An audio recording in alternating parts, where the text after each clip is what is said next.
안녕하세요. IT조선 유진상입니다. 안녕하세요. 법무법인 바른의 한서희 변호사입니다. 테크로우 오늘 온라인 플랫폼 세 번째 시간인데요. 네, 맞습니다. 네. 오늘 온라인 플랫폼은 그만하시는 거죠? 초기 공약대로 네. 여러분이 안 도와주셔서 그렇습니다. 이걸 보시는 분들이 몇이나 네. 지금 찔려 하실지 모르겠어요. 온라인 플랫폼 공정화법이 네네. 주제예요. 네네네. 좀 어렵죠. 네, 딱 말만 들어도 네. 어려운데 딱 이 생각이 딱 드는데 네. 이게 정확히 뭐예요? 온라인 공정화법. 플랫폼 네. 중개거래의 공정화에 관한 법률. 길게 어렵다. 원래 명칭이 이렇고 네. 이 공정거래위원회에서 최근에 온라인 플랫폼 사업자들과 관련돼서 규제를 하겠다는 얘기를 많이 했었잖아요. 네. 그래서 그것과 관련된 법률이고요. 이제 일반 소비자를 대상으로 한 법이라기보다는 중간에 있는 입점업체들하고의 관계를 위한 법이에요. 네. 근데 공정거래위원회에서 하는 게 다 그래요, 사실. 이제 소비자에 관련된 거는 일부고요. 그렇죠. 뭐 네.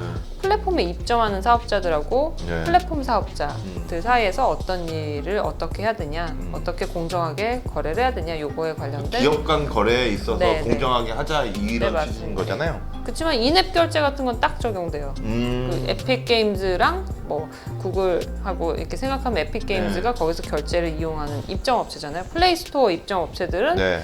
플레이스토어의 운영 주체랑 이제 관련된 이제 이런 계약할 때 이 법이 적용이 됩니다. 이게 언제 적용이 되는 거예요? 9월 28일 날부터 11월 9일까지 입법 예고 중이어서 네. 네. 이게 언제 시행이 되는 거죠? 나와 있기로는 네. 공포일로부터 1년 후에 시행되는 걸로 되어 있거든요. 그러면 입법 예고 기간이 지금 11월 9일이잖아요. 네, 네. 그럼 공포가 아직 안 됐으니까 네. 우선 대충 내후년 정도로 생각하면 그렇겠죠. 될까요? 예, 국회 본회의 통과하고 뭐 이렇게 되면 거기서 통과한 다음에 공포가 이루어지니까. 그럼 네. 이 법이 이제 실행이 되면 네.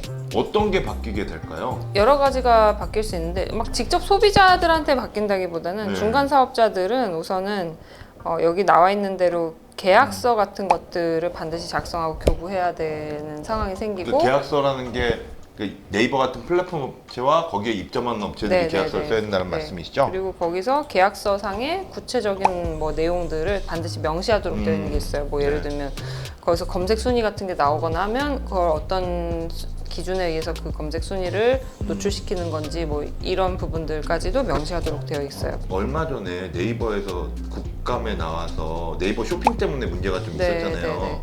네이버 갑질을 했다, 네, 네, 아니면 네. 또 그 알고리즘을 네, 가지고 네, 장난을 쳤다, 네, 뭐 네, 네. 이런 얘기가 있었는데 그것 때문에 나온 건가요, 이게? 그런 것도 고려 요소 중에 하나죠. 광고 검색 순위는 계속해서 많이 문제됐었고 구글도 그건 문제가 있었거든요. 그런 것들에 대해서 조금 이제 조건을 반드시 명시하도록 한 부분이 있어요. 네. 근데 만약에 알고리즘이 문제였다는데 알고리즘이 어떤 식으로 그거를 순위를 올리는지를 밝혀라. 그거는 문제란 또 지적도 있죠. 어떻게 근데- 생각하면 알고리즘 영업 비밀. 맞아요, 영업 비밀이라서 네, 그걸 네. 공개하는 게 사실은 그걸 알면 누구나 네. 그걸 따라할 수 있잖아요. 이용해가지고 네, 네. 장난을 또 치게 되잖아요. 이거 지금 입법 예고 중이어서 아마 문구가 많이 수정될 가능성이 있어요. 뭐가 적용 있어요? 사업자들이 우선은 궁금하실 수 있을 것 같아요. 아, 적용 사업자. 네네. 누가 이 법에 적용을 받냐? 다 적용받는 건 아니고요. 온라인 플랫폼을 통해서 중개하는 사업자들이 이 법의 적용 대상인데 네. 오프라인 중개업자 해당 안 돼요. 그럼 오프라인 겸업하고 있으면요? 오프라인도 겸업한다. 대규모 유통업법이 적용될 가능성이 아, 그때는 대규모 유통업법 기준도 또 따로 있어요. 따로 네, 있어요. 그거는 또 어렵고 복잡한 얘기이기 때문에 그렇군요. 제가 일단 패스하고요. 네네네. 네. 그러면은 더 불리해지는 건가요? 그쵸, 규제가 많아지니까요. 아. 지금 예를 들면 이런 백화점 같은 데가 대표적인 대규모 유통업법 적용 업체예요. 그렇군요. 예. 근데 예를 들면 뭐 신세계몰 같은 데 있다, 쓱닷컴이 있다. 제가 잘 모르겠는데 쓱닷컴은 자기가 이제 물건을 사가지고 직접 판매하는 구조일 거예요. 네. 여기서는 지금 그런 직판매업자는 온라인 플랫폼 공정화법 적용 대상은 아니에요. 아, 그래서 직접 하는 거니까. 네네. 11번가? 이런 것들은 중개업자잖아요. 그렇죠. 그 전까지는 이제 그냥 통신판매 중개업자로서의 의무를 하면 됐었는데 네. 이제부터는 이 온라인 플랫폼 중개거래 공정화에 관한 법률 여기 적용받게 됩니다. 네. 또 의외 대상이라고 생각하실 수도 있는데 배달앱, 아, 배달앱도. 네네, 숙박앱, 음. 승차 중개. 그러니까 생각보다 많이 적용돼요. 아. 숙박업 같은 거 생각하시면 숙박앱, 예. 호텔 사업자나 여관 사업 뭐 그런 그 숙박업소 사업자들이 거기다 등록하잖아요. 그렇죠. 그 둘 간의 거래에 적용되는 거예요. 어. 그러니까 그러니까 일반 소비자는 아니지만 생각보다 많이 그러네요. 이제 범위가 넓어요. 중고차도 들어갈 것 같은데? 네, 맞아요. 네, 거기 이제 자기가 이제 물건 판매하는 중고차 거래하는 그 사람 같은 경우에도 여기서 해당이 됩니다. 이거 그럼 많이들 보셔야 되는데 왜 이렇게 안 보신 거예요? 잘 몰라서. 규모도 따로 있나요? 규모도 있죠. 이 법은 사실 좀 엄격한 법이잖아요. 그동안 없었는데 막 갑자기 내가 앱 사업 좀 해보겠다더니 법 만들어 이럴 수도 있기 때문에 그건 아니고 되게 큰 규모의 사업자들. 이제 중개 수수료는 우선 직전 연도 말 기준으로 중개 수수료 100억 원 이상 네.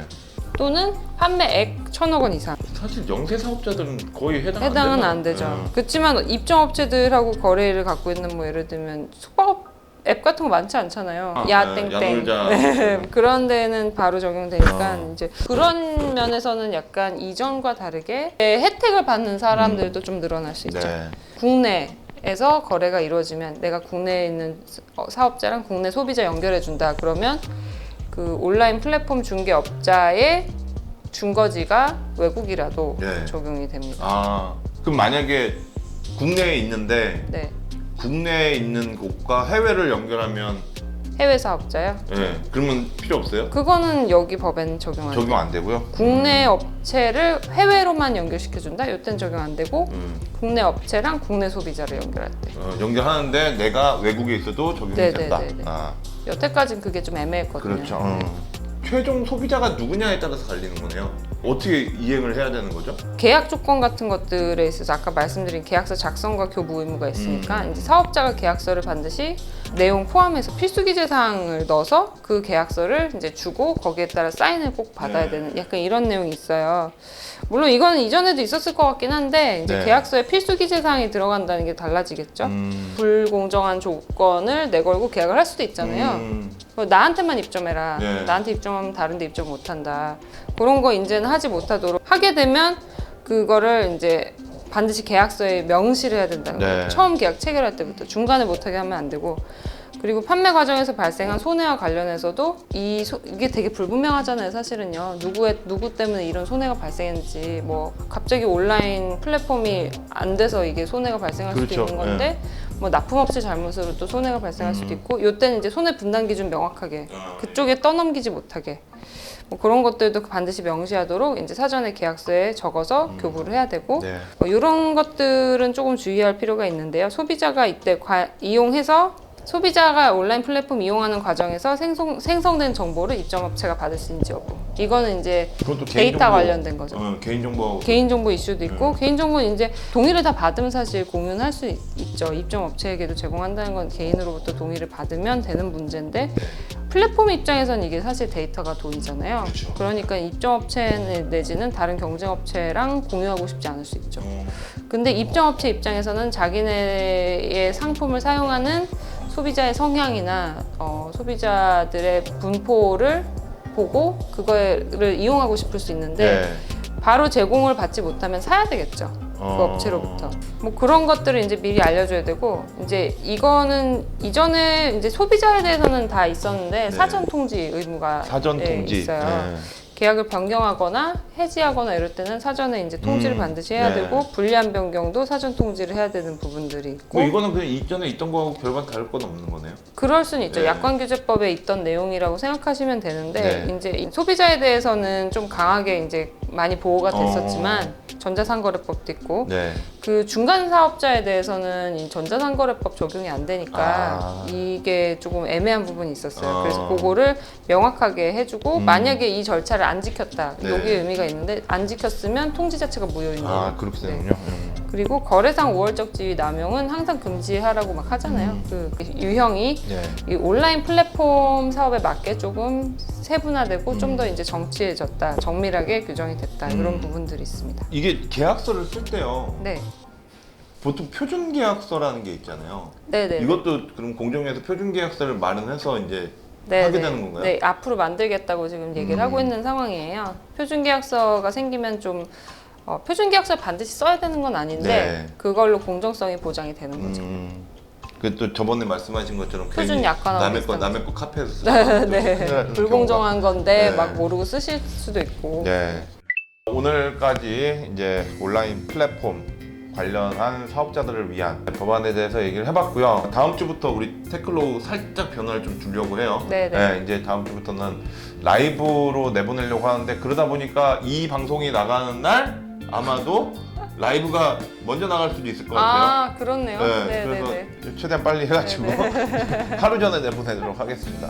그럼 다음 시간에는 이제 라이브로 여러분하고 소통을 할 수 있도록 노력해 보도록 하겠습니다. 네. 시청해 주셔서 감사드리고요. 테클로우 다음 시간에 찾아뵙도록 하겠습니다. 감사합니다. 감사합니다.